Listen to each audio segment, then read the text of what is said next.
हरे कृष्णा। सभी भक्तों का स्वागत है आज की भगवत गीता क्लास में। तो पहले हम मंगलाचरण करते हैं।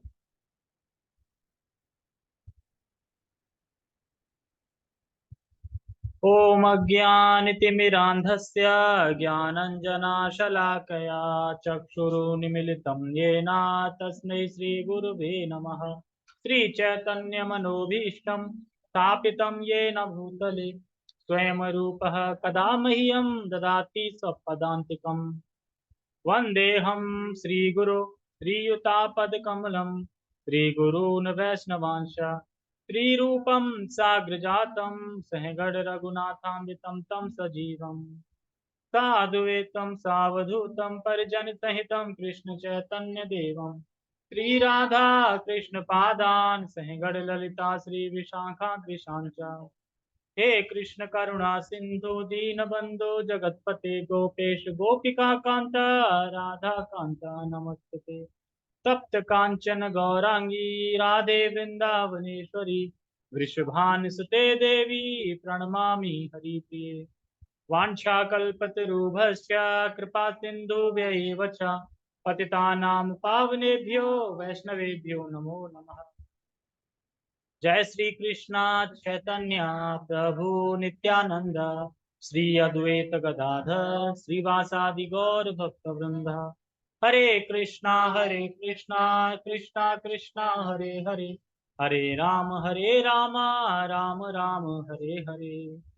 रामाय रामभद्राय रामचंद्राय वेदसे रघुनाथाय नाथाय सीताय पते नमः। नमः ओं विष्णुपादाय कृष्णपृष्ठाय भूतले श्रीमते भक्तिवेदांत स्वामिनि इति नामिने। नमस्ते सारस्वते देवे गौरवाणी प्रचारिणे निर्विशेषा शून्यवादी पाश्चात्य देशधारिणे। हरे कृष्णा। तो शुरू करते हैं आज का श्लोक। आज का श्लोक भी बहुत अच्छा है, पूरा चैप्टर ही बहुत अच्छा है। और ये चैप्टर बताता है कि किस तरीके से हम मुक्त हो सकते हैं, किस तरीके से हम मोक्ष प्राप्त कर सकते हैं। और यहाँ से जाने के बाद, भगवान के धाम में जाने के बाद, वहां पे हम भगवान की सेवा में नियुक्त रहते हैं। तो इस श्लोक से ये भी क्लियर हो जाएगा कि हम मरने के बाद एक नहीं हो जाते, लीन नहीं हो जाते, एक नहीं हो जाते। वहां भी इंडिविजुअल इंडिविजुअल भगवान की सेवा में व्यस्त रहते हैं, भगवान की सेवा में हम लगे रहते हैं। इसमें ऋग्वेद से पुष्ट भी किया जाएगा कि जो विष्णु हैं उनके चरणों की सेवा करते हैं वक्त, और हमेशा करते रहते हैं। हमेशा मतलब कि यहाँ से अब बस जन्म मृत्यु खत्म, ना तो सृष्टि के समय उसका जन्म होगा और ना प्रलय के समय उसकी मृत्यु होगी। जब जन्म नहीं होगा तो मृत्यु क्यों होगी, यानी एक बार मृत्यु होगी यहाँ पर बस। उसके बाद गो टू धाम। और इस चैप्टर में बता रहे थे कि सारा कुछ गुणों का प्रभाव है, सामने वाले की कोई कमी नहीं है, गुणों की रस्सी में फंसा हुआ है। जैसे मैं अभी भी क्लास सुन रहा था, आश्रय क्लास होती है भगवत गीता की या किसी भी ग्रंथ की अपने इस्कॉन में। प्रिय आश्रय, आश्रय, यूथ आश्रय, ऐसे क्लास होती है। तो आश्रय का मतलब क्या होता है? शेल्टर, मतलब आश्रय में है। क्योंकि भगवत गीता तो बहुत अवेलेबल है इस्कॉन की, बहुत सारी डिवोटियों की कथा मिल जाएगी, हम किसी की भी सुन सकते हैं ना। लेकिन आश्रय का मतलब क्या है कि हम जिसके आश्रय में हैं हमें उसको फॉलो करना, उसको फॉलो करना है, उसमें रहना है।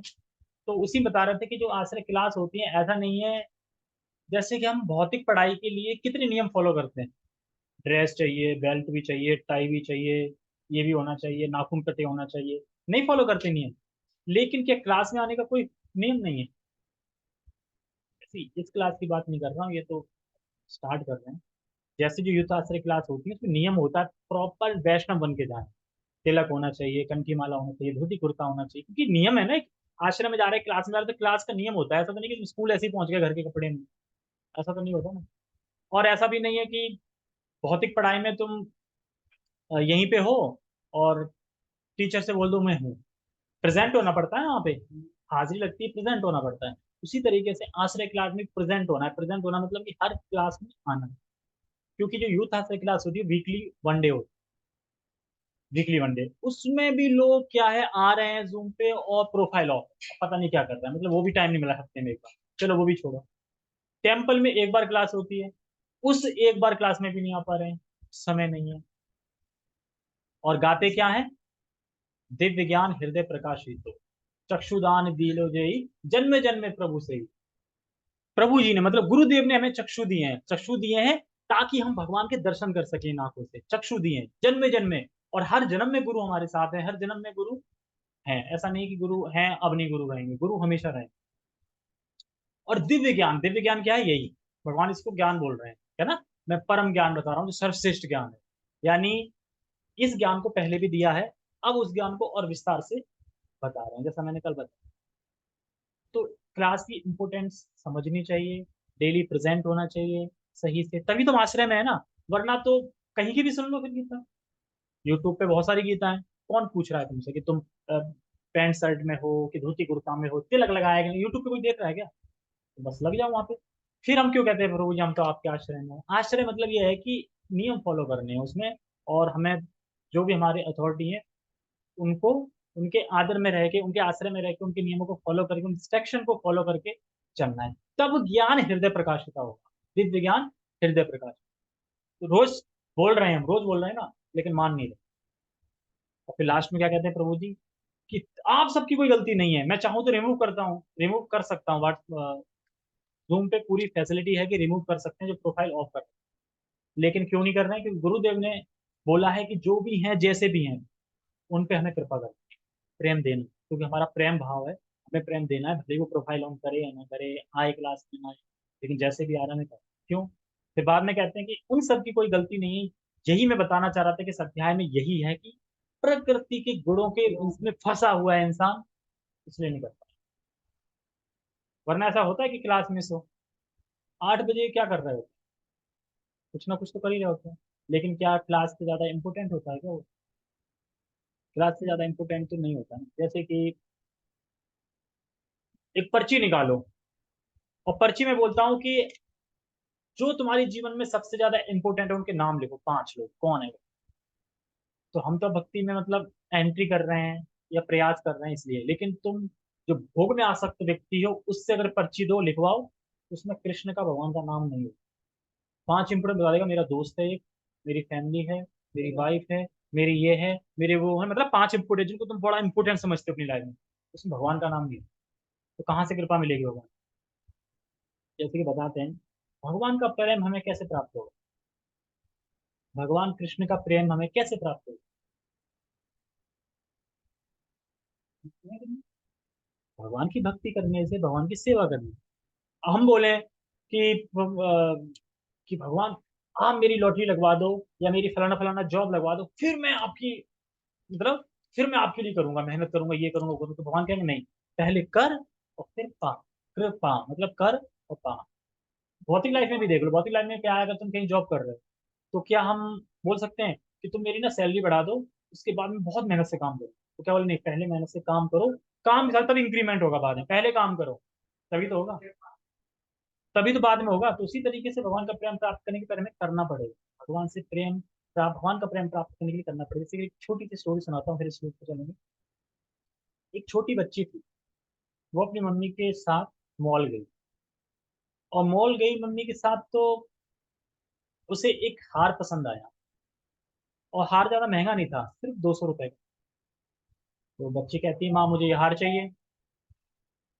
तो माँ हालांकि दिला सकती थी उसे हार, लेकिन माँ कहती है कि नहीं बेटा, आपके गुल्लक में आपके पास कितने पैसे हैं? कहती 50 रुपए। तो फिर 50 रुपए में तो नहीं आएगा, एक काम करो, मैं तुम्हें कुछ काम देती हूँ, वो तुम काम करोगे तो मैं पैसे दूंगी। आज से तुम किचन के बर्तन धोगी, किचन के बर्तन धोने से आपको मिलेंगे 20 रुपए।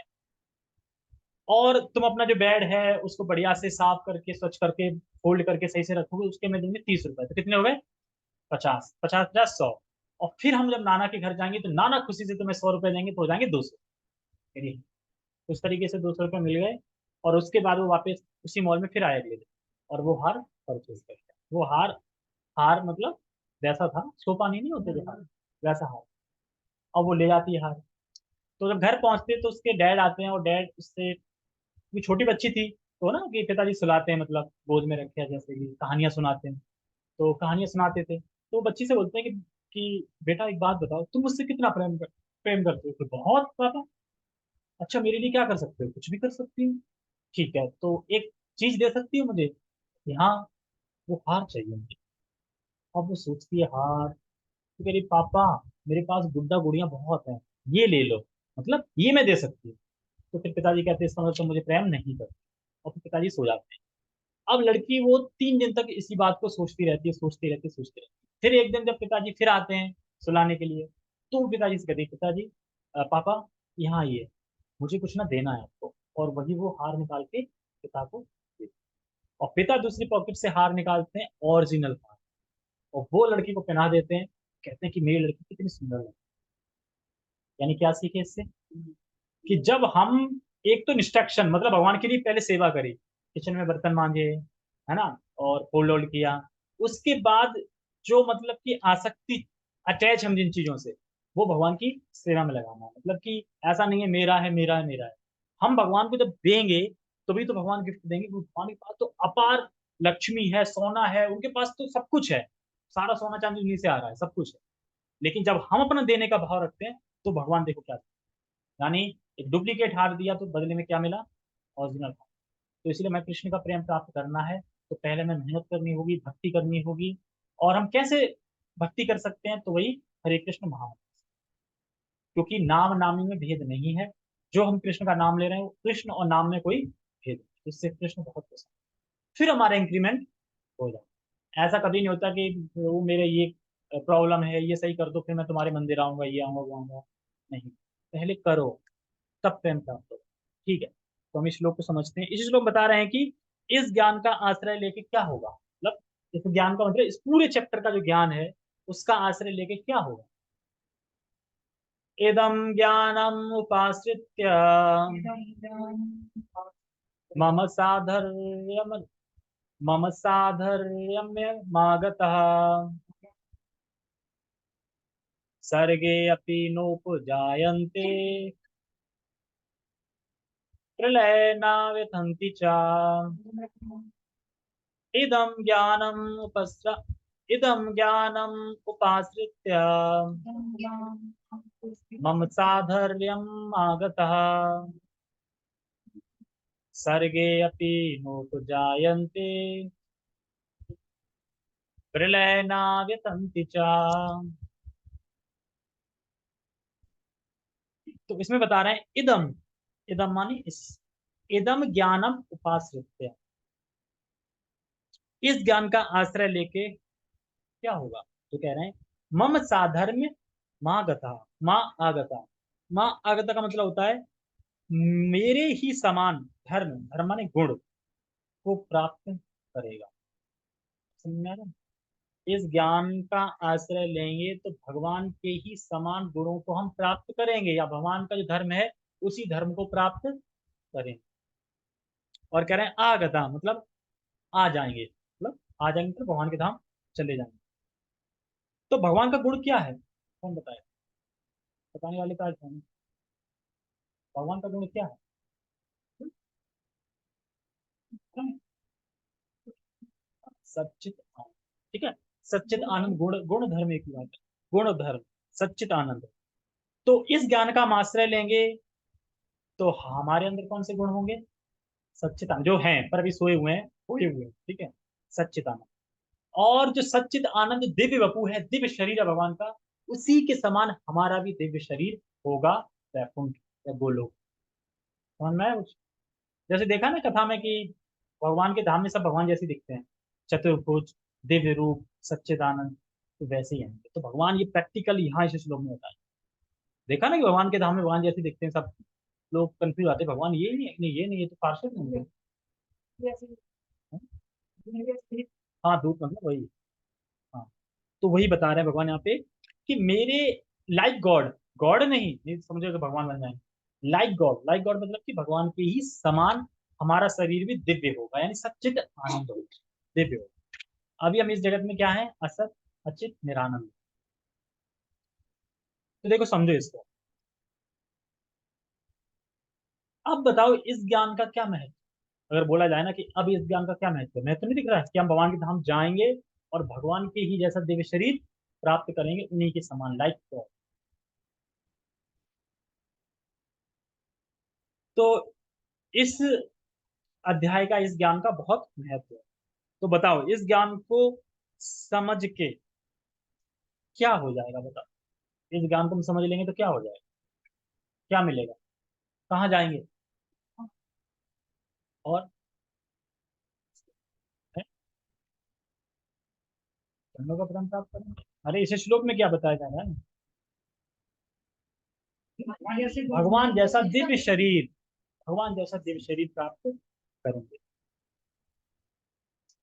तो हमारा धर्म भगवान के समान ही होगा, धर्म मतलब गुण भगवान के समान ही होगा, मतलब कि भगवान जैसे ही दिखेंगे। तो भगवान का धर्म गुण क्या है, सच्चिदानंद। तो वही गुण के समान हम होंगे। तो यानी हमें भी सच्चिदानंद शरीर प्राप्त होगा, और हमेशा के लिए होगा। ऐसा नहीं है कि एक बार गए अब यहाँ आ जाएंगे लौट के, फिर नहीं नहीं नहीं, हमेशा के लिए प्राप्त होगा। नीचे लाइन में कह रहे हैं, सर्गे अपि नोपजायन्ते प्रलय न विसन्ति च। सर्गे अपि, सर्गे अपि मतलब कि सृष्टि में अब यह दोबारा शरीर धारण नहीं कर। सर्गो अपि नोपजायन्ते, सृष्टि में अब ये दोबारा शरीर धारण नहीं करेगा। और प्रलय विसन्ति च मतलब, और वह दोबारा मरने वाला भी नहीं। तो जब जन्म नहीं होगा तो फिर मरने वाला नहीं होगा, यह समझना। और यहाँ पे एक बड़ा है व्यथंती चा। व्यथंती चा का मतलब है बहुवचन में, व्यथंती बहुवचन में। बहुवचन का मतलब है यानी मुक्ति के बाद भी वह उनका अस्तित्व रहेगा।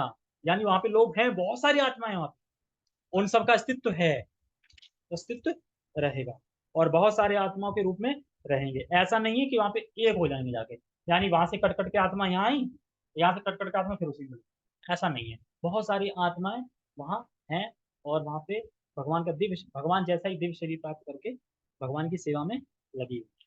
ठीक है, टेक्स्ट। इस श्लोक में और आगे भी श्लोक आएंगे, तो हमें ध्यान से समझना है कि भगवान गुणों से क्या समझाना चाह रहे हैं। प्रकृति के तीन गुण, क्योंकि लोग कहते हैं कि यह प्रकृति इज गॉड, लेकिन उनसे पूछो प्रकृति कहाँ से आई, प्रकृति को किसने बना। जैसे कि एग्जांपल देते हैं बिच्छू का। बिच्छू चावल से निकलता है तो लोग क्या सोचते थे कि चावल से, धान से, धान से आया मतलब धान से जन्म हुआ। लेकिन जन्म कहाँ से हुआ, क्योंकि बिच्छू धान में गया, उसने अंडे दिए, वहां से पैदा।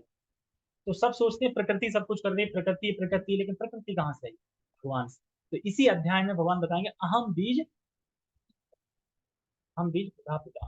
भगवान यही श्लोक, और वो श्लोक याद कर लेना चाहिए, क्योंकि ये श्लोक हमारी साधना को दृढ़ बताता बनाता है। क्यों, तो हमें याद रहता है, अरे हम बीज प्रधा पिता मतलब सभी जीवों के पिता तो भगवान ही है। तो ये समझ में आता है।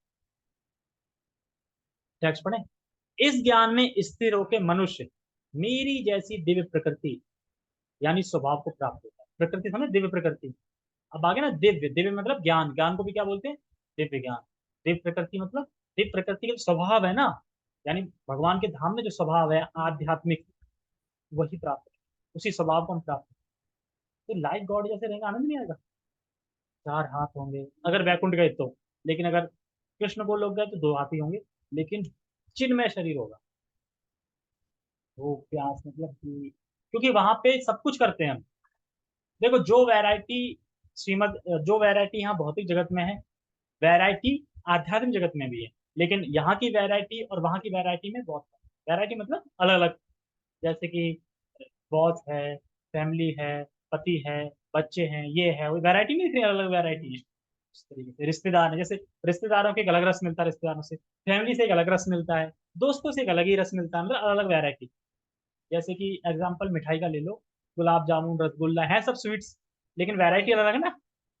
स्वीट्स में भी तो अलग अलग आ रहा है ना टेस्ट, बताओ।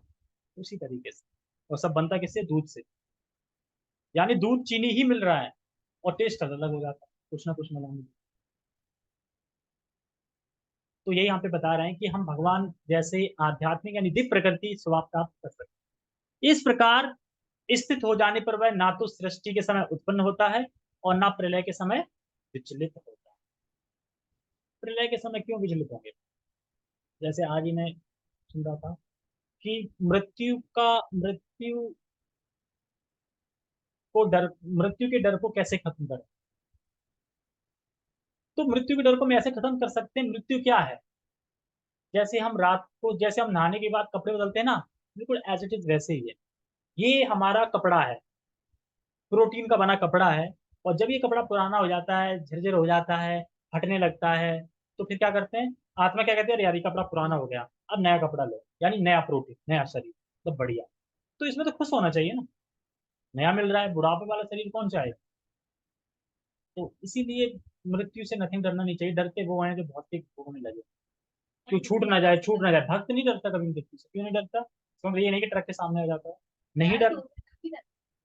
अरे डर तब होता है क्योंकि हम अटैच, हम इस प्रोटीन को ही अपन मैं मान रहा हूँ, इस प्रोटीन को ही मैं मान रहा हूँ, इसलिए दर्द होता है। इसलिए हम जब मानेंगे, जैसे मान लो कपड़े चेंज करने में कभी कोई डर लगता हो या दिक्कत होती हो आ सकती है, तो वही चीज बता रहे हैं कि प्रलय के समय कभी विचलित नहीं होता।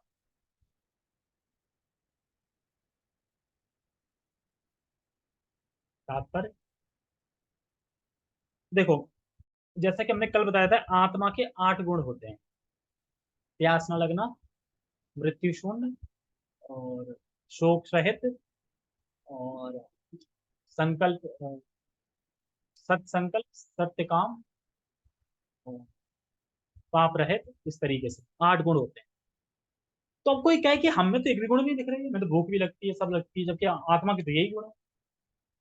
हम आत्मा है ना, शरीर है, और आत्मा की 8 गुण है, तो दिख क्यों नहीं रहे हैं? अब बताओ, क्या आत्मा को लगती है प्यास? शरीर को लगती है। क्या आत्मा बूढ़ी होती है कभी? आत्मा बूढ़ी भी नहीं होती, और सूक्ष्म शरीर भी बूढ़ा नहीं होता है, तो 90 साल के अंदर भी सूक्ष्म शरीर जवान रहेगा हमेशा। वो हमेशा सूक्ष्म शरीर थोड़ी बूढ़ा होता है। ये शरीर, जो स्थूल शरीर है, ये बूढ़ा, सूक्ष्म शरीर अलग होता है, मन बुद्धि अहंकार। तो सूक्ष्म शरीर नहीं है अपना, मन बुद्धि अहंकार, सूक्ष्म शरीर। हाँ, सूक्ष्म मतलब यही है ना, नहीं दिखेगा। सबसे पहले आत्मा है, उसके बाद कवरिंग है सूक्ष्म शरीर की, फिर कवरिंग है स्थूल शरीर। स्थूल शरीर यहीं रह जाता है, सूक्ष्म शरीर और आत्मा चली जाती है परमात्मा के साथ नेक्स्ट। लेकिन जब हम भक्ति करने लगते हैं तो सूक्ष्म शरीर भी खत्म हो जाता है। कब खत्म होता है? क्योंकि जब यहाँ की मतलब इच्छाएं सूक्ष्म शरीर खत्म नहीं होता, मतलब कि जैसे मन मन तो रहता है, लेकिन वो ये कि भौतिक शरीर, भौतिक इच्छाएं खत्म हो जाती है, तो इस जगत में लौटा नहीं सकता। जो इच्छा है भगवान के लिए इच्छा है। ठीक है, हम कहाँ पढ़ रहे थे? हाँ, तो आत्मा में 8 गुण है, हमें क्यों नहीं दिख रही? और ये गुण हमें दिखेंगे, ये गुण के लक्षण आएंगे साधना करने से। धीरे धीरे हम साधना करेंगे करेंगे, भक्ति बढ़ेंगे बढ़ेंगे, तो ये लक्षण प्रकट होंगे। जैसे भगवान कहते हैं, भगवान सदा ही इन गुणों को प्रकाशित करते हैं, 8 गुणों को भगवान सदा ही। तो स्पष्ट रूप से यहाँ व्याख्या है, साध्य धर्म, सा सारे धर्म का मतलब है, भगवान के जो 8 गुण प्रकाशित होते हैं, वह आत्मा भी प्रकाशित करने लगती है साधना करते करते करते करते। क्योंकि अगर भगवान की संगति करनी है तो भगवान जैसा बनना पड़ेगा, तभी संगति कर पाएंगे। जैसे कि अग्नि को जलाना है तो अग्नि को ही जलाना पड़ेगा ना, अग्नि को जलाने के लिए अग्नि को जलाना पड़ेगा, होता है कि नहीं? अग्नि को जलाने के लिए अग्नि को नहीं जलाना पड़ेगा। मान लो किसी अग्नि जलाना, तो पहले अग्नि को जलाना पड़ेगा ना, तभी तो अग्नि से अग्नि जलेगी ना। उसी तरीके से भगवान का प्रेम प्राप्त करना है, भगवान से करना है, तो भगवान जैसे गुण तो करने पड़ेंगे ना अर्जित।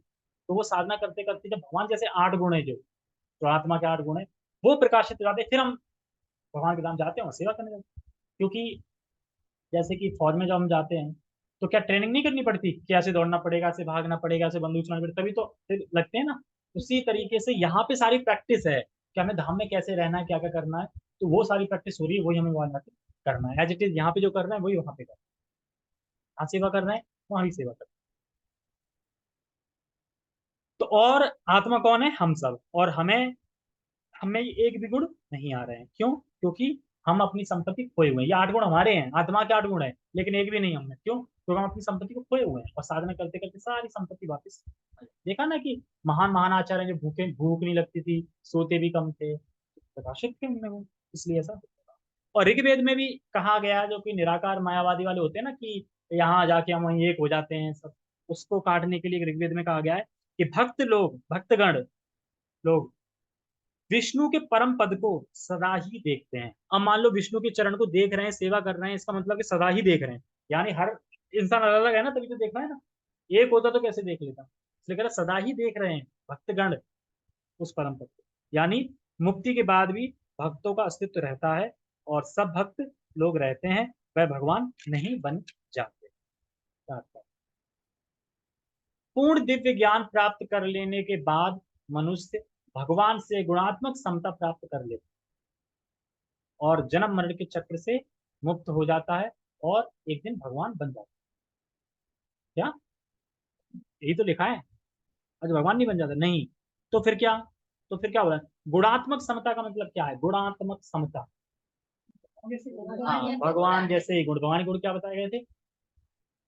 सच्चिदानंद। तो वही गुण हम प्राप्त करते हैं। आज मैं सुकृष्ण प्रभु की कथा भी सुन रहा था, बिल्कुल इन्हीं जैसा हुआ था। बार बार चैप्टर का नाम क्या है, मेरे ऐसे ही इसमें हो रहा था, बार बार समझ नहीं आ रहा है क्या गुण है भगवान के। अरे समझ में नहीं आ रहा, अभी तो बताया सच्चिदानंद क्या गुण है, नहीं पता। कह रहे यही देखो, यही है, दिख रहा है ना जो यही गुणों का प्रभाव है कि ये सामने बैठ के सुन के भी नहीं समझ में आया क्या चल रहा है। तो गुणात्मक क्षमता का मतलब है जैसे सूरज, सूरज की किरण, अग्नि, अग्नि की चिंगारी, उसी तरह। तो अभी हम अपने गुणों से, मतलब अपने गुणों को अर्जित नहीं कर पाए, अपने गुणों से पराजित हैं। और वह जब गुण हमें प्राप्त कर लेते हैं तो हम सच्चिदानंद शरीर प्राप्त कर लेते हैं। ध्यान रखना, लाइक गॉड नॉट गॉड, ठीक है? भगवान जैसे, भगवान समान, भगवान नहीं बनता।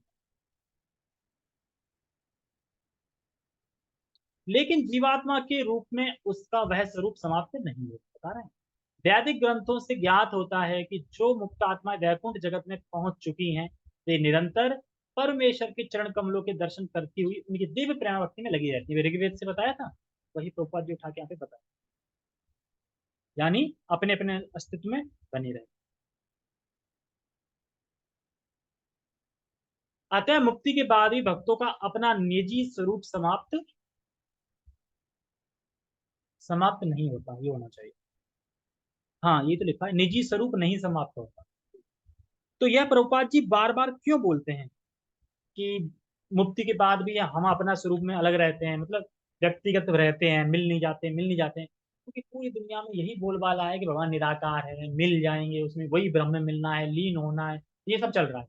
इसलिए प्रभुपाद जी बार बार बोलते हैं। मान लो कि किसी ने गीता 13 चैप्टर 14 चैप्टर से ही खोली और यही एक श्लोक पढ़ पाया और मर गया, या फिर नहीं पढ़ पाया कभी जिंदगी में, तो कम से कम उसे ये तो पता चल जाएगा मुक्ति के बाद भी भक्तों के अपनी निजी स्वरूप समाप्त नहीं होता, मतलब हमारा स्वरूप रहता है।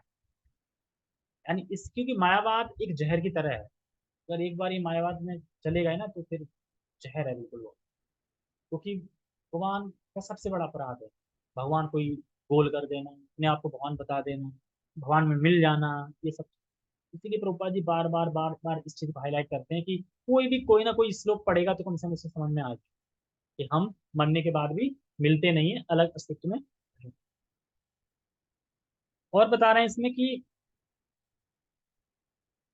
हाँ, और ये निर्विशेष की जो व्याख्या गलत है वो धीरे धीरे उसका खंडन किया जाता है। सामान्यतः इस संसार में हम जो भी ज्ञान प्राप्त करते हैं वह प्रकृति के 3 गुणों द्वारा दूषित रहता है। यहाँ पे जो भी हम ज्ञान प्राप्त कर रहे हैं वो प्रकृति के 3 गुणों द्वारा दूषित है। खाली शुद्ध भक्ति को छोड़ के, भक्ति के कार्यों को छोड़ के, भक्ति तो एक अलग भगवान की सेवा है वो।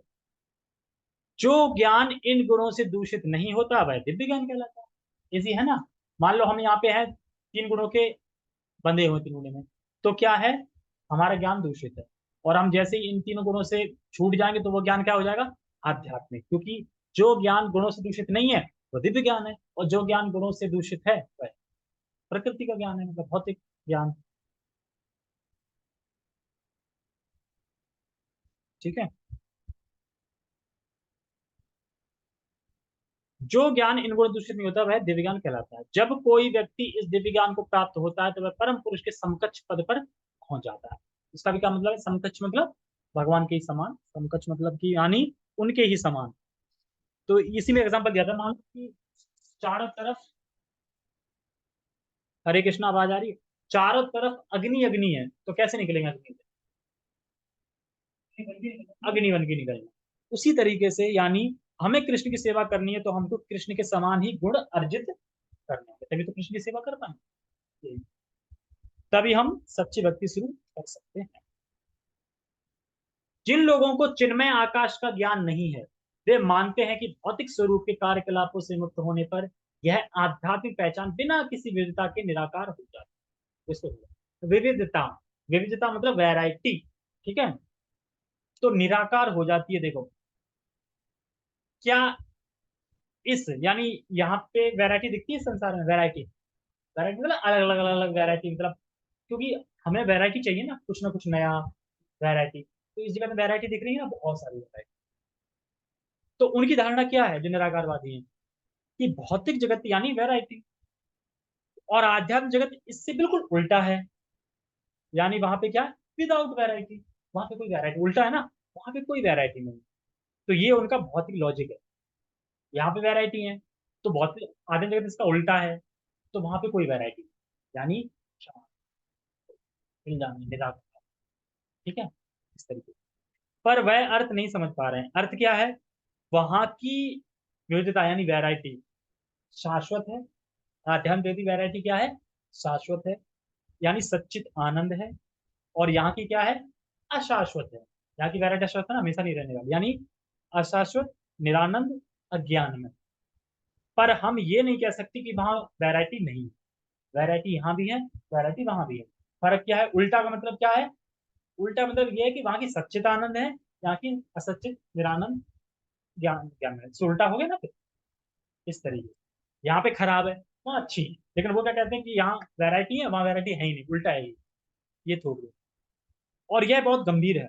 जब व्यक्ति सोचता है कि वहां कुछ वैरायटी नहीं है, तो फिर क्या है, यहाँ पे और भोग में प्रवृत्त हो जाता है कि वहां कुछ है ही नहीं, तो यही भोग कर लो। फिर कहते हैं ना, अरे यार मरना तो है ही, तो क्यों ना खा पी के मरे। मेरे ऑफिस में ये बहुत बोला जाता है, अरे मरना तो है ही ना, तो क्यों ना खा पी के मरे। पर अच्छा खा पी के मरो ना, मांस मछली खा पी के मरोगे तो उस हिसाब से देखो, ठीक है, कहाँ पे थे, हाँ। लेकिन जिस प्रकार इस संसार में विविधता है, उसी प्रकार आध्यात्म जगत में भी है। जो लोग इससे परिचित नहीं है, वे सोचते हैं कि आध्यात्मिक जगत इस भौतिक जगत की विविधता से उल्टा है।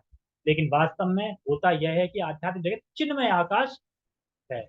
चिन्मय आकाश में मनुष्य को आध्यात्मिक रूप प्राप्त हो जाता है, चिन्मय आकाश है और वहां पे मनुष्य को आध्यात्मिक रूप मिल जाता है, फिर वो वहां की विविधता देखता है। वहां भी वैरायटी है, कृष्ण कभी ये कर रहे हैं, कृष्ण कभी वो कर रहे हैं, ये लीला चल रही है, वो लीला चल रही है। ये सोच के देखना कि कब धाम जाएंगे, कब कृष्ण, कब कृष्ण, दर्शन कृष्ण के यही हो जाएंगे, ठीक करते रहे। यानी सबसे ज्यादा इंपॉर्टेंस हमें कथा को देनी चाहिए, श्रवण, क्योंकि भगवान के दर्शन भी श्रवण से ही है, कथा से, उसके बाद फिर दूसरी चीज को दे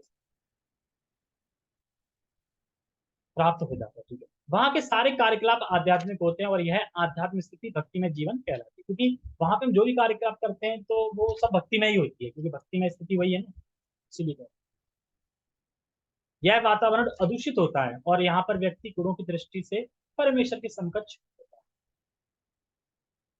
है। ऐसा ज्ञान प्राप्त करने के लिए मनुष्य को समस्त आध्यात्मिक गुण उत्पन्न करने होते हैं। जो इस प्रकार से आध्यात्मिक गुण उत्पन्न कर लेता है, वह भौतिक जगत के सृजन या उसके विनाश से प्रभावित नहीं, यानी उसी प्रकार का अर्थ है कि बिल्कुल अलग स्वभाव का, यानी दिव्य विविधता, मतलब वहां पे अलग स्वभाव है धाम में, और वहां पे जो वैरायटी है वो बिल्कुल दिव्य है, सारी वैरायटी दिव्य।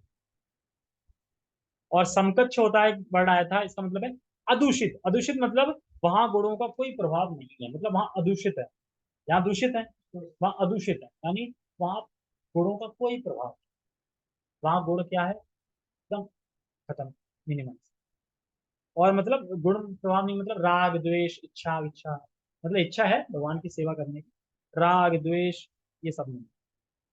और लास्ट में कह रहे हैं कि विनाश से प्राप्त जगत के सृजन या विनाश से प्राप्त नहीं होता, यानी वो कहाँ चला जाता है, धाम चला जाता है, इसीलिए वो इन चीजों से दूषित। और कल क्लास नहीं होगी, उसके बाद मैसेज देखना, जिस दिन मैसेज आएगा उस दिन होगी क्लास, जिस दिन मैसेज नहीं आएगा, मतलब मैसेज दोनों दिन आएगा, क्लास नहीं होगी या क्लास होगी, देखते रहना उसके अकॉर्डिंग, ठीक है। हरे कृष्ण। जगत गुरु शील प्रभुपाद की जय, श्रीमद भगवद गीता की जय, नित्यानंद गौर प्रेमानंद। हरे कृष्ण।